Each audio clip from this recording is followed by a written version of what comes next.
Gazetari Ertan Hoxha i ftuar në një studio televizive ka treguar se ka qenë tek familja e Ervis Martinajt në Fushkuqe 10 ditë pasi ky i fundit ishte zhdukur. Ai theksoi se ka biseduar me familjarët e tij, kryesisht me babain, pasi e ka njohur edhe më parë dhe kanë biseduar edhe për jeton Lamin.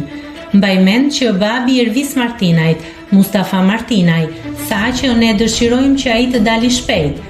Patjetër tha që ai ka informacion dhe ne nuk kemi mundësi se si ta kontaktojmë dhe tha që nuk besoj se ai do bashkëpunoj me policinë dhe në fakt kishin të drejtë në dyshimet e tyre se fakti që ai doli shpejt i dha të drejtë dyshimit që ai kishte, u shpreh Hoxha.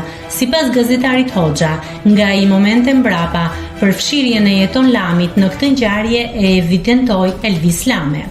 Ai e nxori në skenë Elvis Lamen, të cilin e kemi njohur në histori si pjesëtar i grupit Admir Tafilit, njeriu që ndihmoi në arratisjen nga burgu i Drenovës, njeriu që hodhi granatën në qendër të qytetit në mënyrë që Admir Tafili dhe 13 persona të tjerë të realizonin arratisjen më të bujshme. Në këtë kohë, ai ka qenë vetëm 18 vjeç. Pas ngjarjes së Ervis Martinaj, ai ka dalë në skenë fuqishëm, sepse është njeriu që është akuzuar që është përfshirë në ngjarjen e Ervis Martinaj.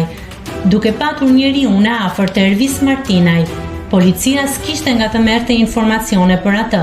Kundërshtari arriti të kap njeriu më të afërt që kishte Ervis Martinaj. Kjo gjë e ekspozoi Ervis Lamen dhe nga aty e mbrapa, ai nuk kishte më i dukshëm në kryeqytet, është shprehur Hoxha. Nëse klikoni mbi butonin subscribe, do t'ju shfaqen të gjitha publikimet tona. Ju ftoj t'i bëni subscribe kanalit, të pëlqeni videot dhe të lini komentin tuaj.